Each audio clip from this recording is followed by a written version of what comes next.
Thanks for joining me. So we're going to go through a stretch and restore class.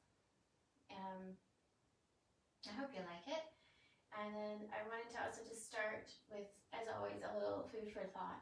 So we will be coming into restorative poses at the end, about 4 or 5 different postures. And of course, there'll be quite a bit of time to just sit in the space that you've created for yourself. Maybe you have some music going on in the background that you could always focus on as well. Or you could use the time to contemplate or meditate on an idea or a philosophy that might have some benefit to you. And today I wanted to talk about Asteya. This is one of the yamas and niyamas of the 8 limbs of yoga. And Asteya translates to non-stealing. So, I love this book, by the way. I read from it all the time. I talk about it all the time, and hopefully you haven't heard me talk about this in particular before. But this is about building competence.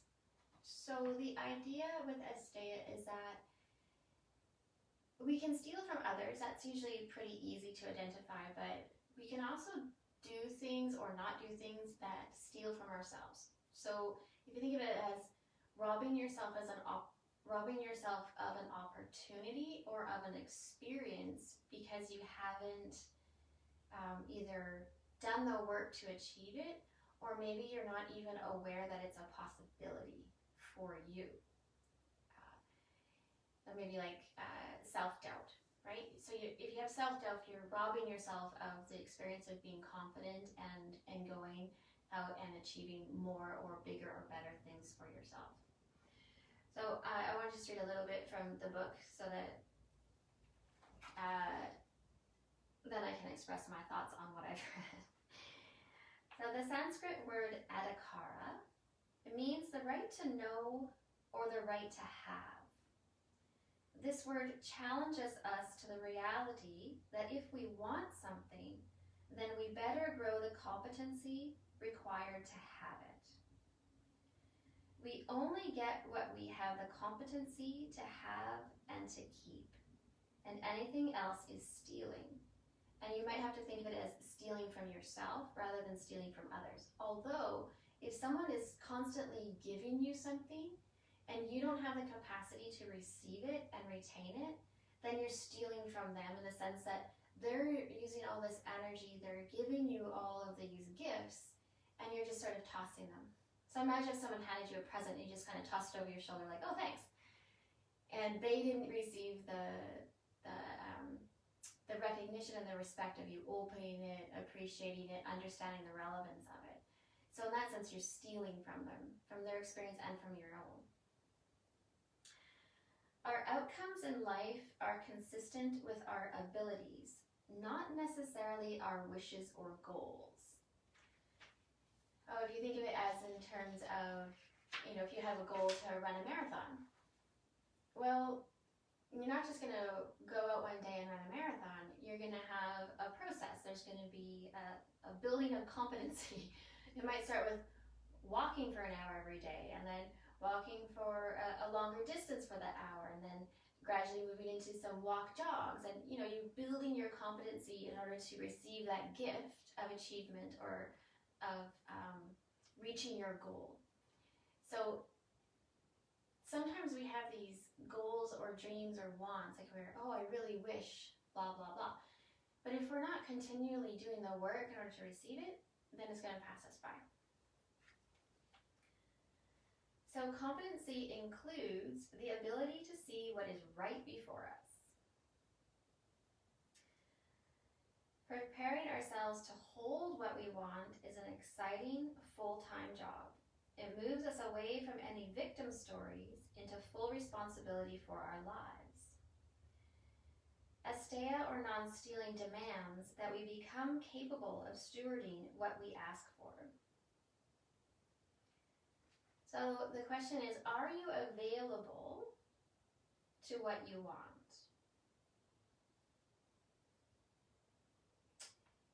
And asking yourself that question opens you up to maybe asking yourself, am I ready to receive that? Uh, and if you're not, then there's an opportunity or a growth that can happen by either seeking mentors or implementing small little changes in order to prepare you for that. There's a wonderful story in the book about the woman who wrote My Big Fat Greek Wedding.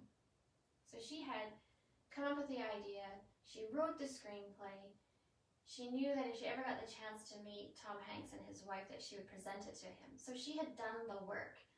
She did it, prepared for it, no idea if she would ever have that opportunity or not, but when she did, she was ready. She handed the screenplay, and of course, they made the film and it was a huge success.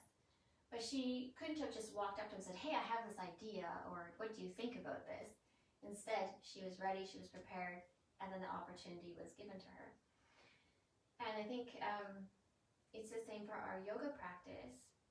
If the goal of our yoga practice is to feel better, to perhaps live with more ease or more purpose, perhaps it's your goal is spirituality, some sort of comfort, then we have to work towards being competent in that. We have to do the practice. That's, whenever we feel like it, but sometimes we have to do the practices even when we're maybe not as motivated, knowing that we're working towards something. So let's get started. You can just take a moment to come to your comfortable seat if you're not already there. Or maybe just shift it slightly so that it's a new comfortable seat. And we'll start by bringing the palms down on the knees for grounding. Closing down the eyes, dropping the chin slightly, having the firmness through the belly just to support the low back and the spine. And then taking a few moments to think about Asteya. Is there relevance in your life today or not?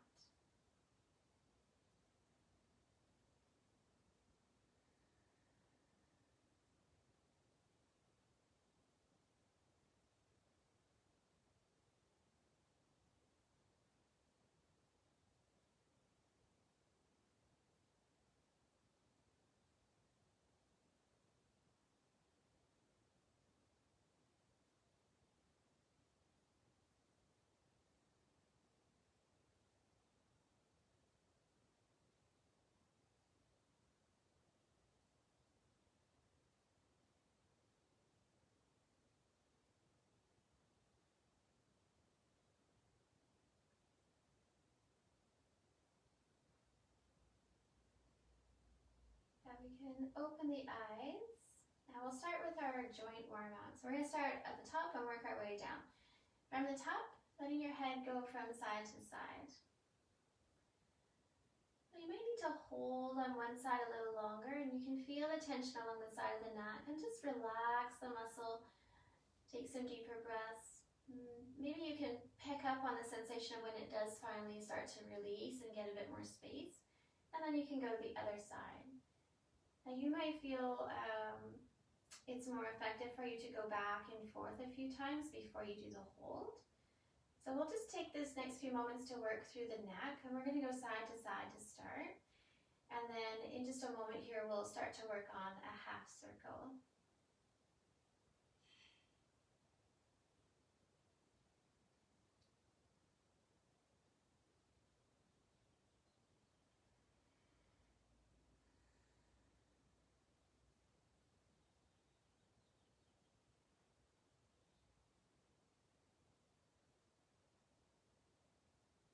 You can add on by letting the head gently roll from left to right. You can make it super, super slow, or you can let it be a bit more dynamic, allowing movement to ease out any tension in the neck and the head.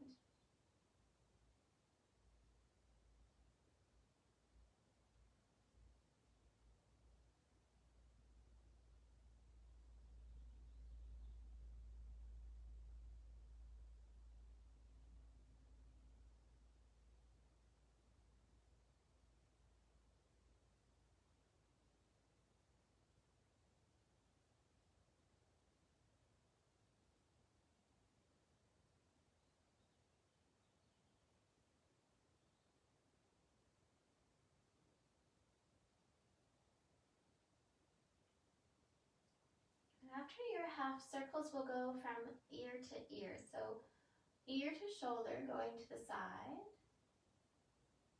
And then back up. And again, we're repeating what we started with, but that's okay. We want to notice the difference. Then we're just going to add on here in just a moment.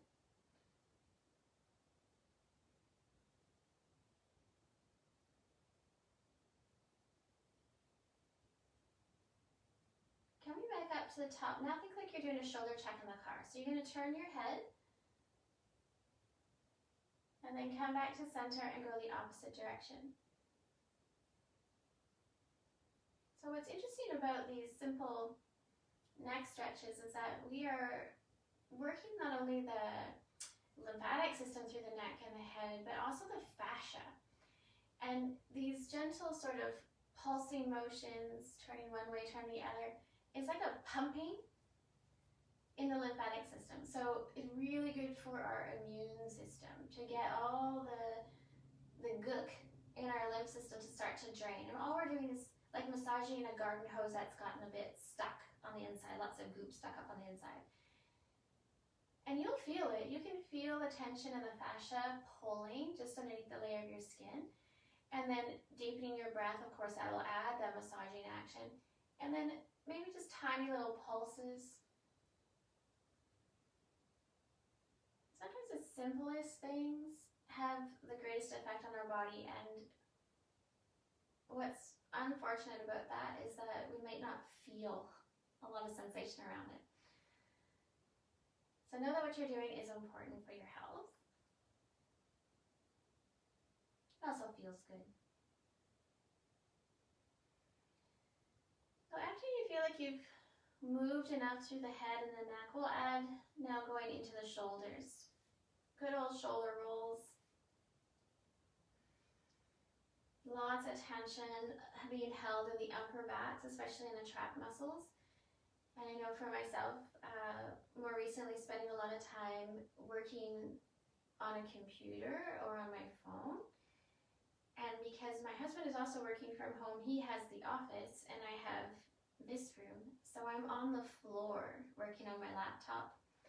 And it's not the best position. And I have found that I've increased in the amount of tension headaches. So simple exercises like this are really important to be doing on a daily practice.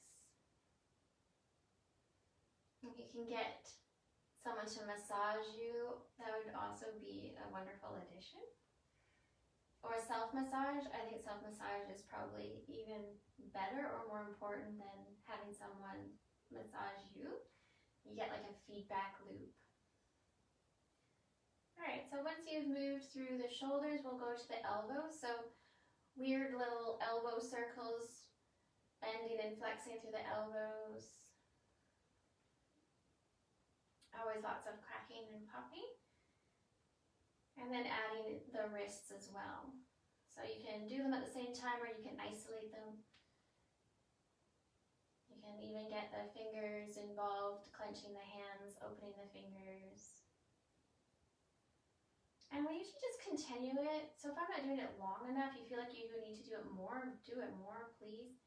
If it seems like it's too much, you can always go back to the shoulders or to the neck.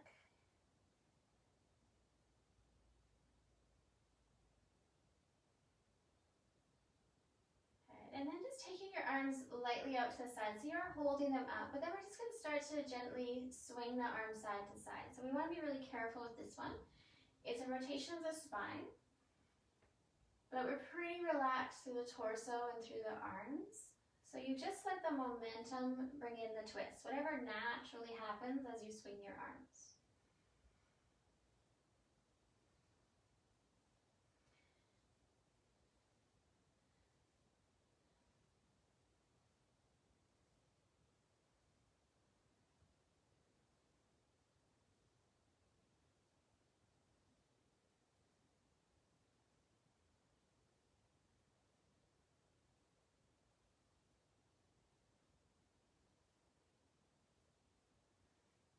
Over time you might feel like you want to go faster or slower.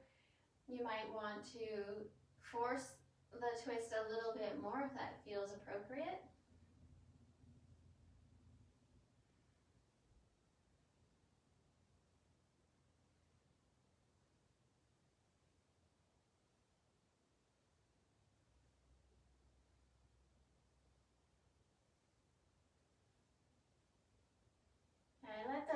action, slow down until you can come back to center.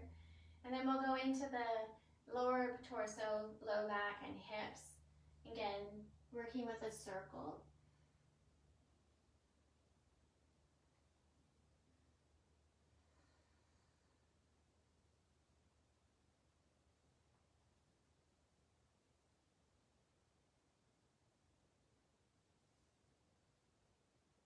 We'll go both directions.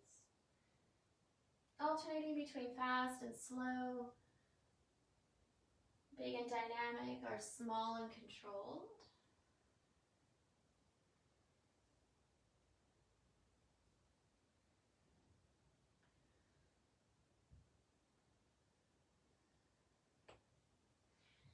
Now you can think about your yoga practice or even your physical movement practice, whatever that is, or maybe it's a combination of things. Maybe it's hiking or walking or dancing or martial arts. You know, whatever it is that you do to move your body, think about if you are robbing yourself of an opportunity for growth. So for me, I don't really gravitate towards high energy, high cardio activities. But I know that with a family history of heart disease, that's something that I should definitely be doing. So I have to really work hard and remind myself to include that. And I don't like it. I'll be honest. It's not fun for me. It doesn't feel really good. I can go out for a slow jog and admire the scenery and I'm happy. But I'm not really challenging myself in the way that my body needs and requires. So that's my challenge. For others, they may be really addicted to that high energy, like CrossFit and long, fast runs or, any kind of other fast-paced, high energy activity. And for them, doing a slow, mindful yoga practice is absolute torture. It feels boring and unnecessary. And those are the people who need that the most. So just a few more circles here of our hips. And maybe just a few more moments of thinking about what it is that you may need to bring a little more into your workouts, your activities. Okay, we'll pause at the top. And you're just going to lean back into your hands and let your legs go out in front. I'm just going to turn sideways. And you can do single leg or double leg. We're just going to bend and straighten the knee. Again, fast or slow, big or small. You can explore some different movements out to the side. Just random.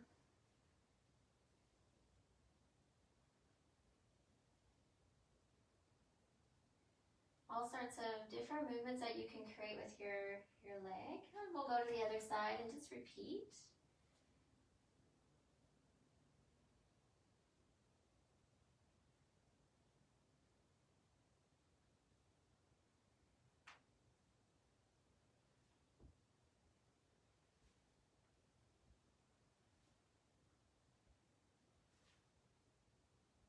And then finally we'll go to the ankles or to the feet.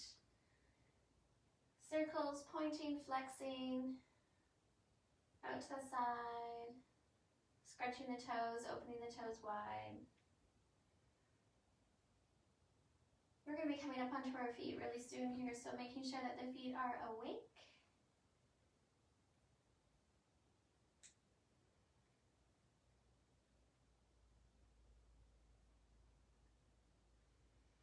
Good, and we'll come up to standing.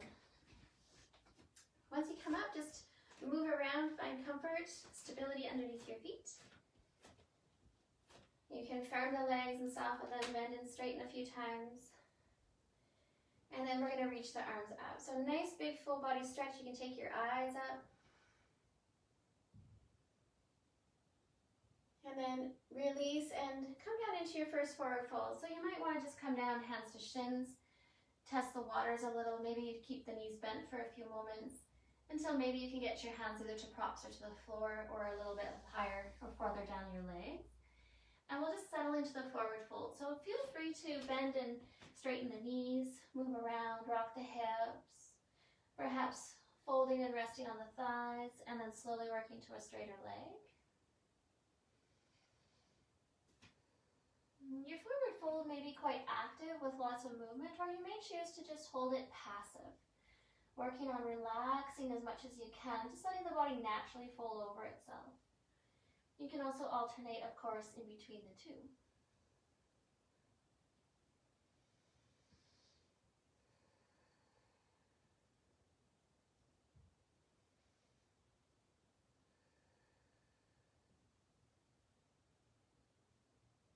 Now, from your forward fold, we're going to do a side bend swing. So you're going to let your arms scoop over to the side, and then you're going to pull them all the way up, and you're going to go down the other side. Once you're back down into your forward fold, you're going to reverse that. So taking the arms up the opposite way, all the way up, and swinging down. And you're going to repeat the pattern. So you're just going to keep reaching up, side bending down, switch the direction, and repeat. You can get into the rhythm of this on your own. You can bend the knees as you come up. You can make it fast or slow.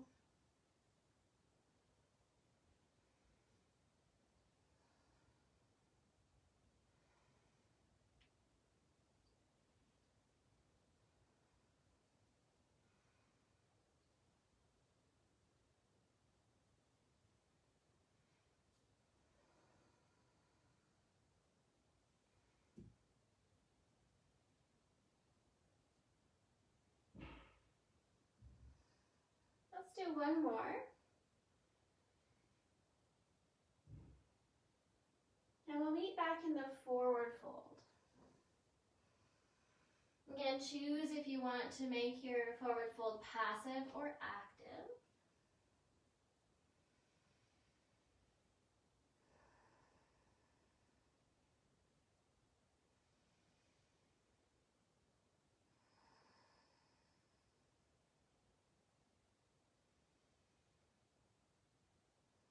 And then bend the knees, swoop the arms all the way up, full body stretch. Release the hands down.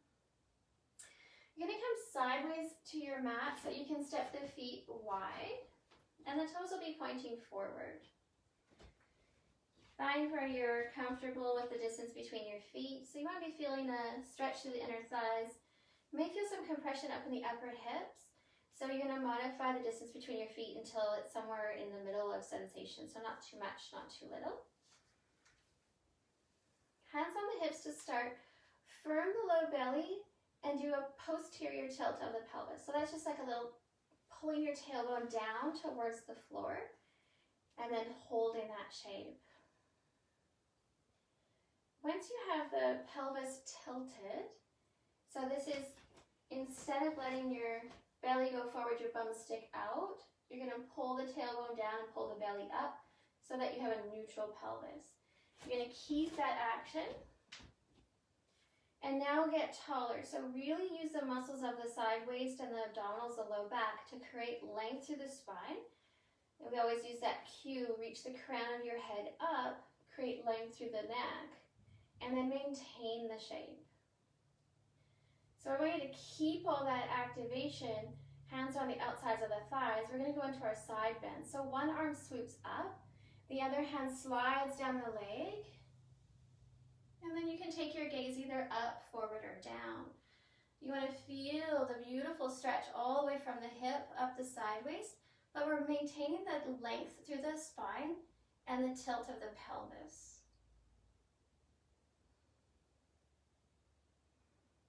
When you intuitively feel ready to switch sides, you'll rise up, pause at the center, make sure you haven't lost any of the connection, and then side bend the other way. So not a lot of pressure on the hand that's down your knee or your thigh, just enough to support you, emphasizing the contraction and the stretch of the muscles of the side waist. Top arm can be straight, bent, or on the hip.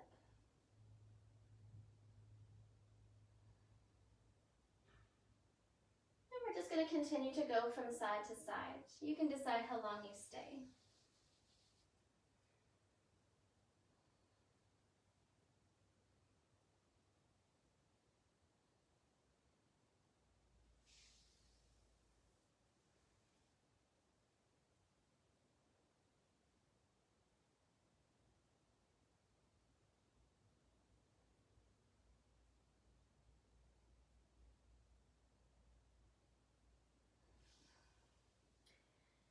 Complete the next side bend that you're on.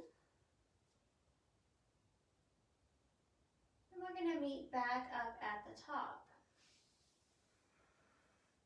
Create the length and the control of reaching up through the spine. Again, the pelvis is tilted under you so that the tip of the tailbone gets closer to the floor. Keeping that, just inch your feet wider. So we're going to challenge the inner thighs. We're going to challenge the alignment of our hip bone, so the femur into the hip socket, and just see how much we can tolerate going wider. When you reach your max, of course, you stop and then back off about 20%, so that we're just back from the maximum amount, and then we're going to hold here. So just maintaining the integrity of the spine and the tilt of the pelvis. You may have a little micro bend in the knees, and we're going to hold this shape. You can close down the eyes and just focus on the sensations that you're experiencing, knowing and paying attention to them so that you can adjust. Maybe the legs can go wider, maybe they need to come narrower. Notice when you start to get fatigued and you lose the connection of tilting the pelvis and keeping the spine tall and long. It will hold here.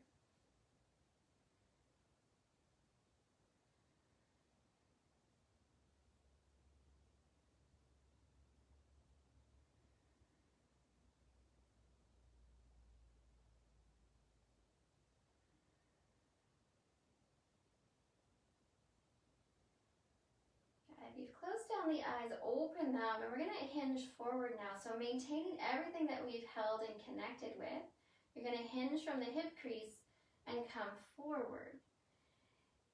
Keep a little micro bend in the knees as you come forward, and as you release down, at any time you can get your hands to the props or to the floor, let them come down to the prop of the floor.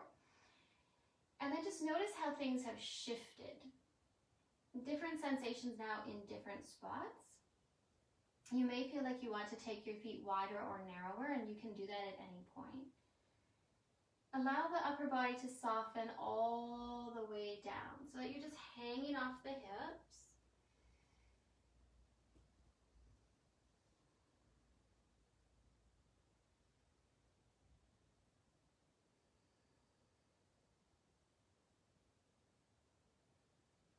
So once you've got the support of your hands or maybe even your forearms down, you're going to think about the action that we create in down dog. So I want you to turn your sit bones up and back, lengthen through the tailbone. So now you're reaching the tip of the tailbone up, and then maintain that just mini micro bend in the knees and push yourself up and back to lengthen the backs of the legs. And then you're just going to hold that and maintain the shape. Upper body is pretty relaxed, but it is supporting you.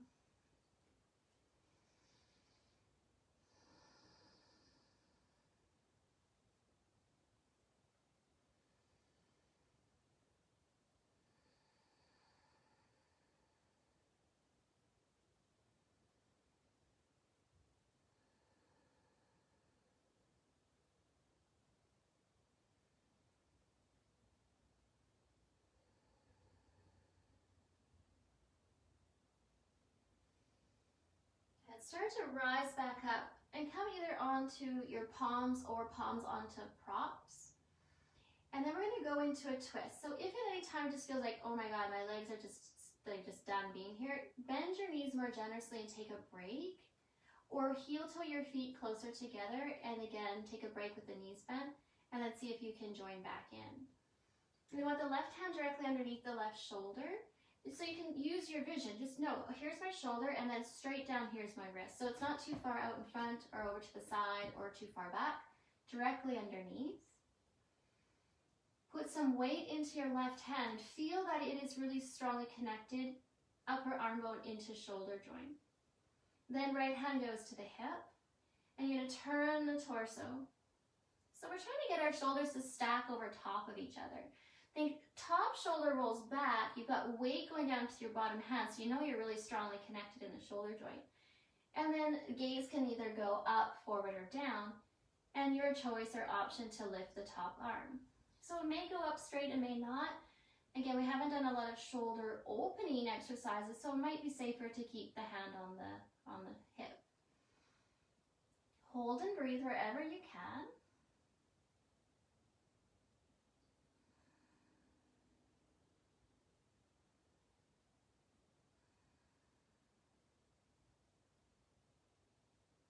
start to release the gaze, and we're going to switch the hands. Right hand right underneath the shoulder. Let the weight go into the hand, so now you know that you've really plugged into the whole shoulder joint. Left hand to left hip. Turn and open. Option to open the top arm.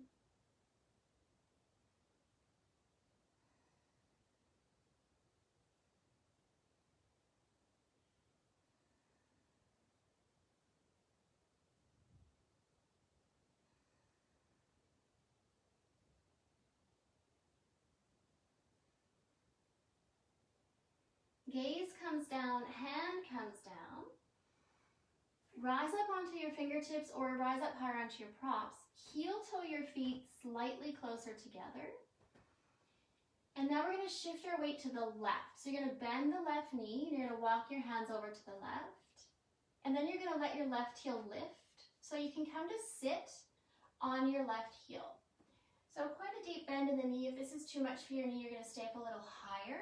So you'll be more supported on your hands. Left knee bent, arms supporting you. Or lower it all the way down, so sit bone to the back of the heel. Right leg is straight. You can lift your right foot up off the floor so that you're just on the right heel and your toes are pointing straight out. This is our side lunge shape. And we're going to hold here. So you can make small adjustments. You could heel toe your foot out a little farther away from you, sink a little deeper, get a stronger stretch to the inner thigh and the back of the hamstring. Your left heel will probably not be on the floor, but it could be if that's comfortable for you. And then we're just going to hold here on this side.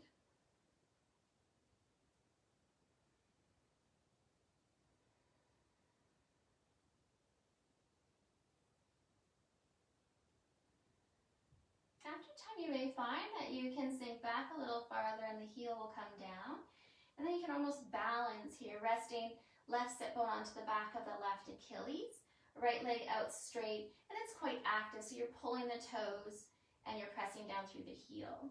Hands are then just there for support or balance. We're going to switch to the other side in just a moment, so use your hands as much as you need to. They'll be out in front, you'll push your weight forward, straighten the left leg, come back to center, and we'll go to the other side. So again, you're going to walk your hands to the right, bend the right knee, and just come down to whatever level you're comfortable with.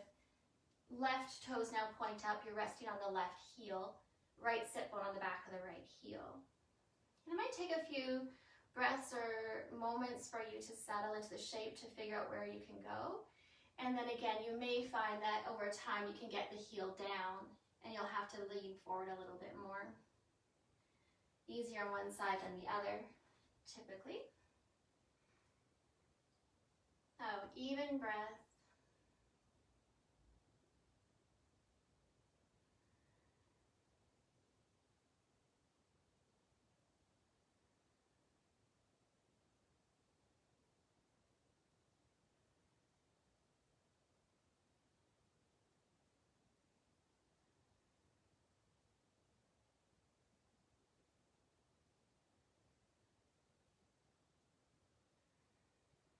So we're going to use the hands as support to come back to the center position.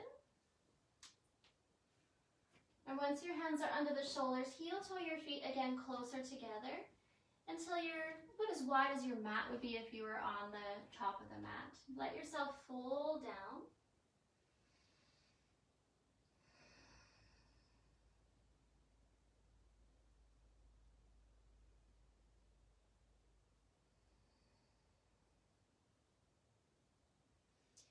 And then heel toe the feet the rest of the way together. And then bend the knees, swoop the arms up, full body stretch. And we'll release the hands down. Before we come back down onto the floor to get into some of our restorative postures, we're going to work up into stretching the quads. So I'm going to turn sideways. If you have a support, a chair or a wall, you could have yourself sideways to that. And we're going to reach back for the ankle or the foot. Know that you could use a strap if you need to. And we're going to pull the heel towards the bum until we feel that stretch and release to the top of the thigh or the quad.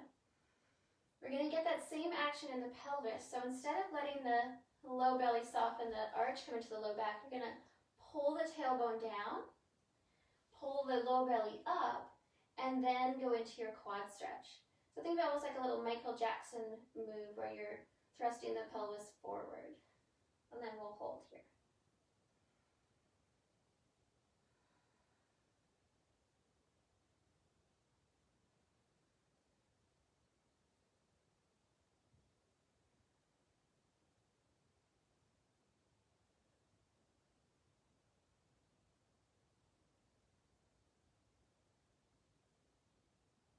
Now we'll release and we'll switch sides.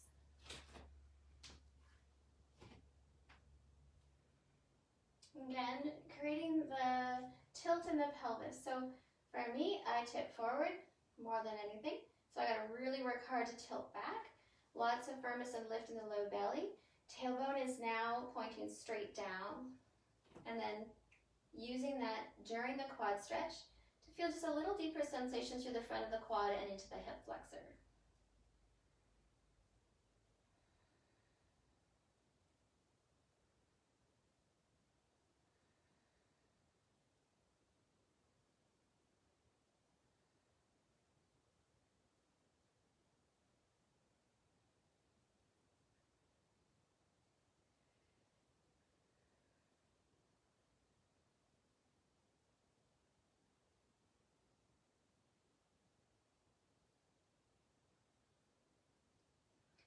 You can start to release the quad stretch. And just take a few moments to move around, walk it out. And then we'll come back down to the floor. Hopefully you have some props to use. If not, know that you can do almost all of these with very limited props or whatever you can gather from around your home. I'm going to use 2 yoga blocks and a rectangular bolster. So if you have that, great. If not, pillows stacked, blankets folded, towels folded, anything that can support the body will be fine. I'm going to start by going into a heart opener. So I'm going to use the blocks at the end of my mat, one on its edge, one on its side, so it looks like a little step. You could use books. And then a bolster across that. And again, you could use folded towels with one towel folded underneath the end to give it a bit of a rise or a lazy boy recliner shape. And then you're going to be sitting in front of this. So the low back is to the bolster. Legs can be out just straight in front to start. You're going to hold on to whatever support you've created and then lower yourself down. Once you're down, open your arms up so that the palms are facing up. You want to feel the stretch and release through the front of the pecs and through the chest. Again, a nice stretch for most of us because we do tend to be rounded forward. And this is creating an opposite movement for the body, so it can be a little resistant to start. Over time, it should soften. So if you can lift your chest and tuck the shoulder blades underneath you, you'll feel that deeper stretch. And then arms up to the side, palms up. Any support that you need for your head or your neck, whether it's another blanket or a pillow, please use. And then legs can stay straight, but if you know you have a preference, of course, take the preference. I'm just going to be holding here. We can close down the eyes. We can soften the breath. And for this shape, if you could just take a few moments to think about what you want in your life. What are you lacking or what do you crave? And I don't want you to think about anything else, but just be very specific about what you want or need. And start to think about what that looks like, what that feels like, what that would entail.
Now, if you found a great deal of comfort where you are, please stay. If you need to move just a little bit or a slightly different shape, I'll invite you to explore butterfly pose for the legs. So soles of the feet together, knees open wide.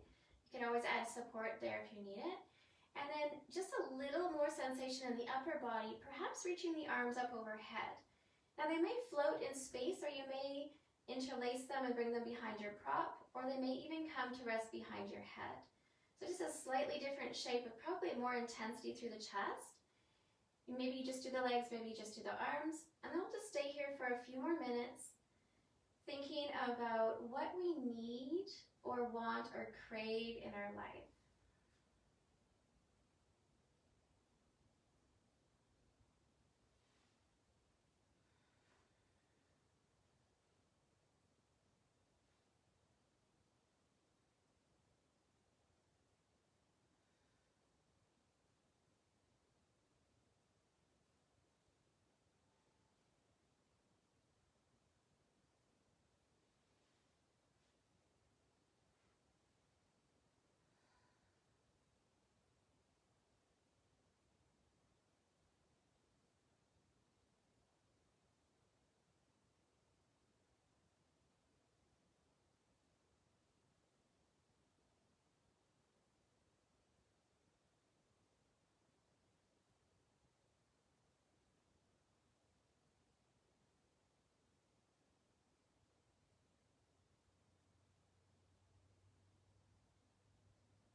If you've taken your arms up overhead, gently release them back down and just notice how the sensations are easier or gentler.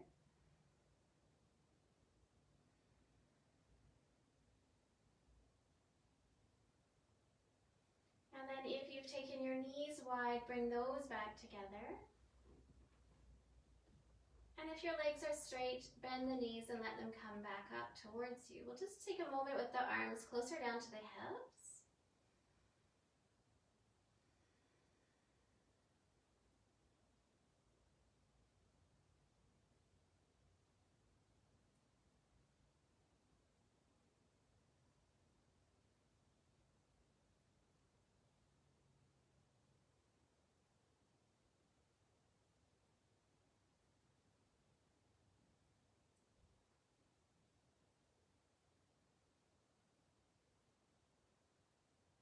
And then from here, we're going to rise up. So use your arms or your hands to press yourself off the bolster.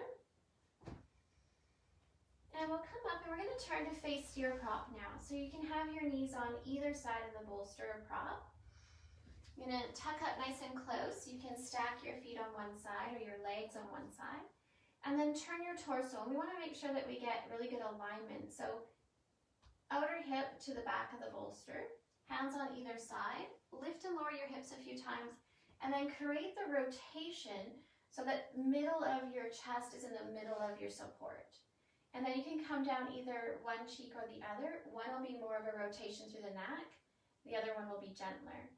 Wrap your arms underneath or reach them out in front. And we'll come down here. And once you've settled down, take your idea of what you need or you want. And now start to really ask yourself the question, do you have what you need in order to receive it fully? So you can take the example of like finances, money.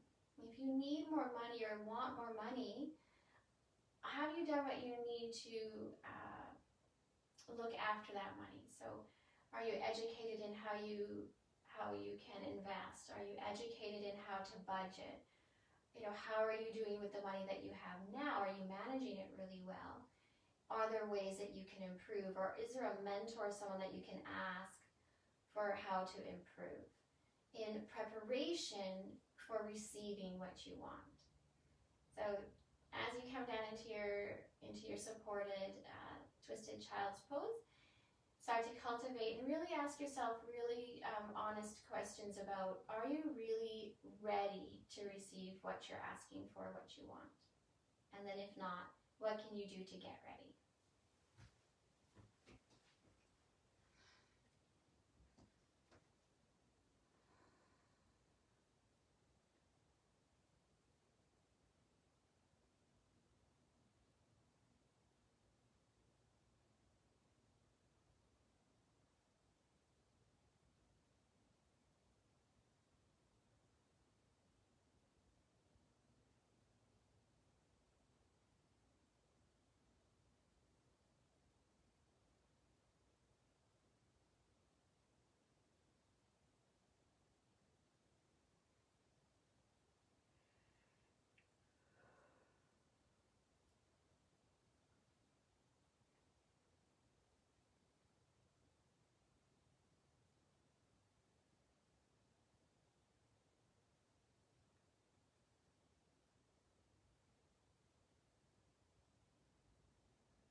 start to press yourself back up and just swing your feet underneath you so that you're in tabletop, straddling over top of your support.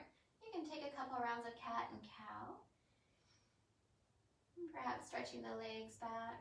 And then we're just going to move to the other side. So take your time, swing your legs over to the opposite side of your support, get your outer hip to the edge of your support, and then we'll again create the rotation, so middle of the chest with the middle of your support, and then choosing which cheek you're going to come down onto, adjusting your arms, and going back to contemplating what you need to get ready for everything that you want.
Bring your hands back under the shoulders. Start to press up.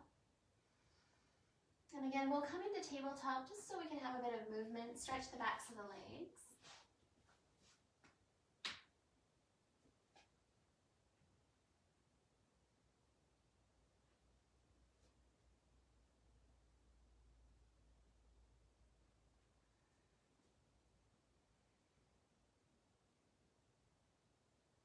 And then to end, we're going to face our support. Now we're going to take our legs on either side, so our straddle split.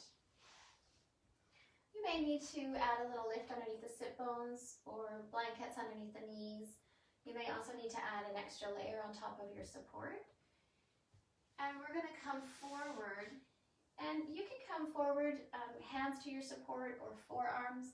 You can also come elbows down so that you can support the head. We want to be able to relax quite deeply. So there will be some sensations in the inner thighs, the backs of the legs, perhaps into your back if you're rounding. So try to find a nice balance between there being some gentle sensations, but also the ability to relax. And again, we'll just come into our shape and we'll close down the eyes and we'll start to really cultivate a very specific plan in order to prepare ourselves for what it is that we are hoping for or wanting to cultivate in our lives. And you may need to ask for help with this too. Maybe someone that you know, or a friend, or a spouse. Share what it is that you're hoping to bring into your life, and then brainstorm like, okay, how can I prepare for this? What do I need to do? Who can I reach out for advice or for support, so that when I receive it, I'm fully ready. I don't have the colander anymore. Now I have a bowl, and I can really receive it with the full ability to receive. So not partially receive it, not receive it and then lose it, but receive it, keep it, retain it, and then get all the benefits from that gift.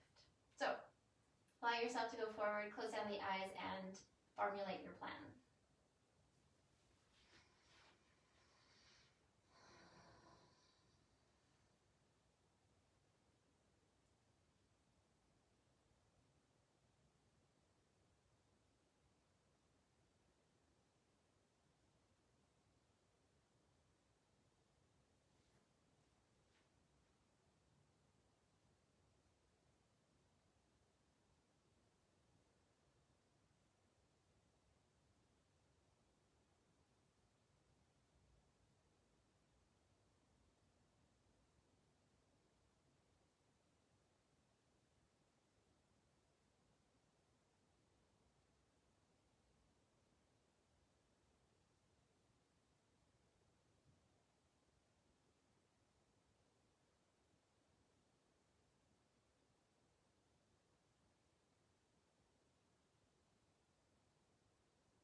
yourself now to slowly rise up.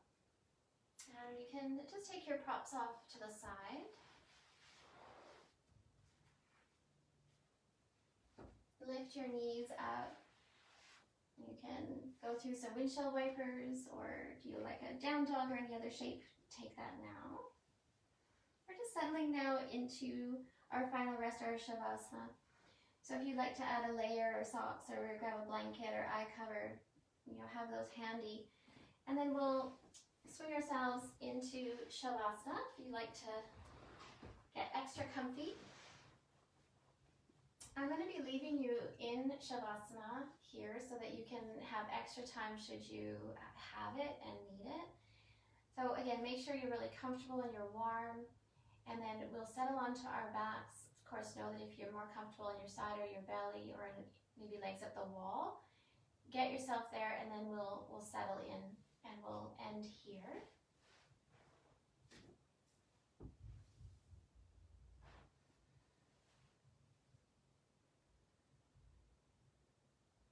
Now, as you settle, making sure that you've fine-tuned all those little movements. So it might be the simple act of tucking shoulder blades under, adjusting the hips, tensing the muscles, and then relaxing them until you can find yourself in a shape that you can stay still in.